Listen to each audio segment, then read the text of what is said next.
Hello everyone, today I'm coming with another video of coins that I picked up from the 2021 Fall TSNS Coin Show. This is the Tennessee State Numismatic Society. Twice a year coin show. They hold these in the suburbs of Chattanooga every year, East Jordan, or Camp Jordan Arena in East Ridge, suburb of Chattanooga, which is right north of the Tennessee-Georgia state line at the first exit. And so these are coins from another dealer who had, in this case, 5 for $1 coins out of a foreign coin bin.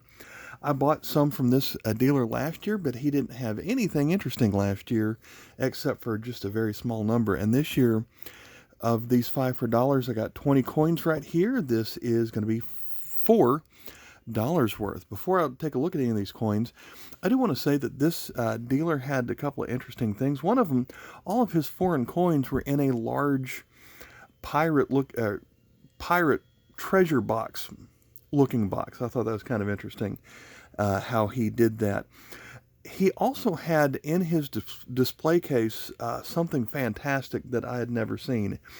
If you're familiar with the British Maundy money, these are coins that have been given out from the British monarch for centuries. And every year on Maundy Thursday, the monarch would go and present a series of coins to some people who attended a religious service there, and they are extremely limited, extremely scarce, and I believe for the past 350 years or so, each of the monarchs has given away a little pouch that has 4 silver coins in it: 1 pence, 2 pence, 3 pence, 4 pence. And getting one of those sets is quite expensive. And this particular dealer had was showing off his prized possession. I doubt anyone, he says he's never seen anyone like this or any other dealer have anything like this before. It was one set of Maundy coins from every monarch since, I'm thinking, about Charles II. So we're talking about the late 1600s. So he had one from Queen Elizabeth II, one from, trying to work my kings backwards here. We have George VI, Edward VII, George V, Victoria, Charles, and working backwards. And I don't have all the monarchs memorized in the right order, but I mean, just one of the Queen Elizabeth sets is going to be worth $400, I guess. But then to have the oldest one he had, I think, was Charles II, and it was back when they were hammered instead of milled like they are today. So I just thought that was interesting. I should have asked to get a picture of it, but let's go ahead and take a look at the coins that I actually did purchase. And we're going to start with this one right here. This is obviously well worn. That's not the side where you can see anything. This side you can sort of see some things on here, and I don't know what this coin is. Before making this video, I spent about 30 minutes looking through catalogs. I used the CoinScope app, which thought this was from Iran, but still it didn't look like anything close. It could be something older than the 1800s, but I looked through several different countries in some of my coin catalog books, and I don't remember any Arabic countries really having brass coins. Now, this may not necessarily be an Arabic coin, because there are other cultures that have a alphabet that looks like nothing we would use, but if you can identify this, I'd really appreciate it. To me, the things I was looking at the most were, there's almost like a half circle here and then another half circle that's even larger. Makes me think that this was a milled or a hammered coin that was way off center, but if it was, usually don't see as many details this far out on a coin like that. So these two curves almost make the shape of a crescent moon right there. So If you can identify this, I would greatly appreciate it. But, for 20 cents on something like that, if I ever can figure it out, I think that would be something quite special. Next up, we have another Arabic coin. This one is,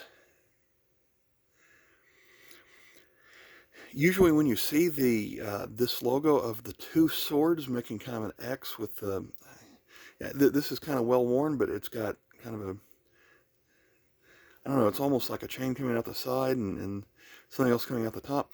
These are coins from Oman. However, this coin was minted while the country was still called Muscat in Oman. And very soon after this coin was minted in 1970, there was an overthrow of the king, and the new king changed the name from Muscat in Oman to Oman. So flip this over. I forget what they call these. This is 10 Besa, I think. And so the date on here is 1390, which translates to 1970. Next up, we have a not too rare coin. This is the 50-cent coin from New Zealand, where it shows off this magnificent sailing ship of the Endeavour. I probably have the coin of that design, but maybe not with this newer portrait of the Queen. Here you have a modern coin from Venezuela. I probably have this coin, but this one seemed to be in really good shape, so I bought it just in case. This one might replace the coin that's in my collection already. Next up, we have a commemorative coin that I must not think is that special, so I'm going to drop it. And let me pick that up off the floor. Might need to do a better job of holding it in place here. So this was a commemorative coin from Italy that was minted for 1 year, celebrating Guillermo Marconi, a 100 Lira coin from 1974 that must have represented the, I don't know if it's a century of something. I don't know if it's the century of his birth, but if you don't recognize that name, he was the inventor of the radio, and so I wonder if that is a prototype antenna or transmitter that Marconi developed. I don't know the history of the radio, if that would date back to 1874, or if that would have been Mr. Marconi's birthday. I already had that coin, but I think that makes for a good trade. Here's a fairly common coin from France. This is a 5 francs. I actually got this one to be a present, so I'm not going to spend too much time on that one. Next, we have a coin from Brazil. This goes back to their decade of hyperinflation, where they changed their currencies quite a bit. They change so often, I just don't remember if I have them all. This is a 2 centavos coin. Some very small dates there. I think that says 1975. A lot of their coins use stainless steel, so even when they're old, they'll still look nice and shiny. Next up, we have which side is up here? On this coin, it's going to say the Empire Sherifine. These coins are from Morocco. Has a pentagram on there, and 1 franc. So I'm guessing this is about 30s or 40s. Let me look it up real quick. And I looked it up. This coin actually dates back to 1921 or 1924. There are a couple of different variations on this coin that I cannot tell apart just based on the picture in the book. So it's one of those. Here is another. This one is not so much of a mystery. Anytime you see this symbol here with the almost vertical lines, a couple of squiggles, and then goes off to the right here, that is a country that is either this is a coin from the Ottoman Empire or a coin that was from a country that was at one time part of the Ottoman Empire, and they just keep on using that symbol. This one is going to be from Turkey. The backward looking 3 is actually their number for 4 dot, so 40 para. Looks like a silver coin, but it really is not.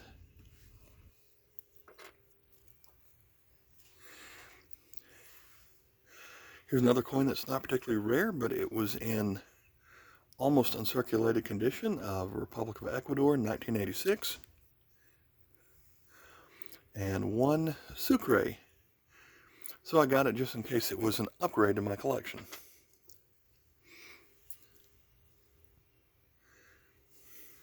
Start on the other side of this one. Republika Hrvatska is Croatia, and this is a 50 Lipa coin. And I have trouble remembering which of their coins I have because the obverse of almost all their coins are identical for each denomination. However, they changed the back quite a bit, and they changed some of the wording on here. So this one says Velebitska Deganija. I'm probably butchering that, but that is that would probably be different every couple of years. Next, we have an old French coin from 1891. These are not particularly rare. However, there are lots of variations in them, and just since I'm trying to put together a collection of these, I will buy one every time I find one cheap, just to see if it's something different for my collection. It is a well-worn, like a lot of coins from this era, but it is 10 centimes. This dealer had a lot of the coins also in flips, so the rest of this video is going to be these 8 coins in flips, and these are some pretty good ones. Here is a 2002 coin from the Dominican, or the Republic Democratic of Congo. So a lot of people just abbreviate that DR Congo. And on this side from 2002, we've got a lion. Flip it over. It had canine written on it because it has a dog. 2002, 25 centimes. It's a nice, simple design on that one. This is a coin from Argentina, 5 centavos. This particular series had a different animal for every coin. I find it easy to find the one with an ostrich, but this one has a wildcat on here. And I just don't remember having this one, so I picked it up. Next up, we have this coin from Bulgaria, one of the rare countries that uses Cyrillic that was not part of the Soviet Union. It is 50, I think that's pronounced Statinki, from 1974. Here is a modern coin from Mozambique. Almost all the Mozambique coins I have are from when they were Portuguese controlled, but not this one. The interesting shape of the letter M on the front. One medical.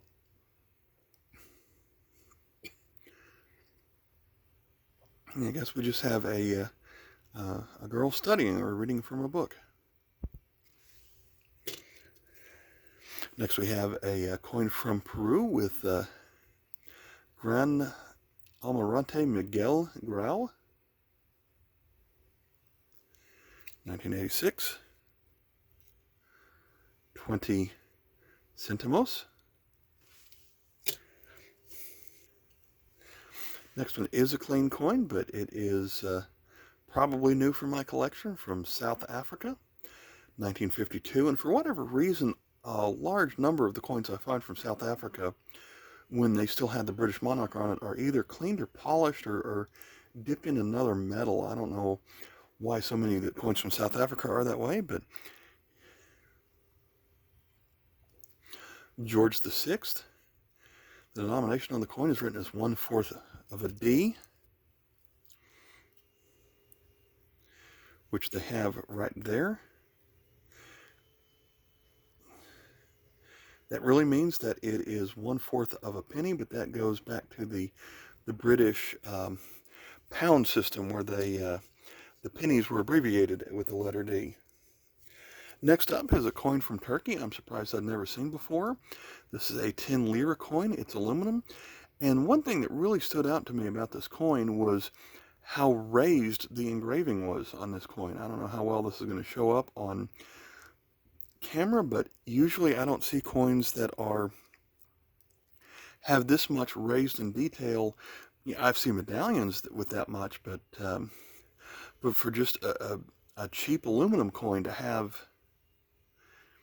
that much etched detail on it, I did find surprising. 10 lira. Last coin from this video is from Romania, 1992, 100 lei.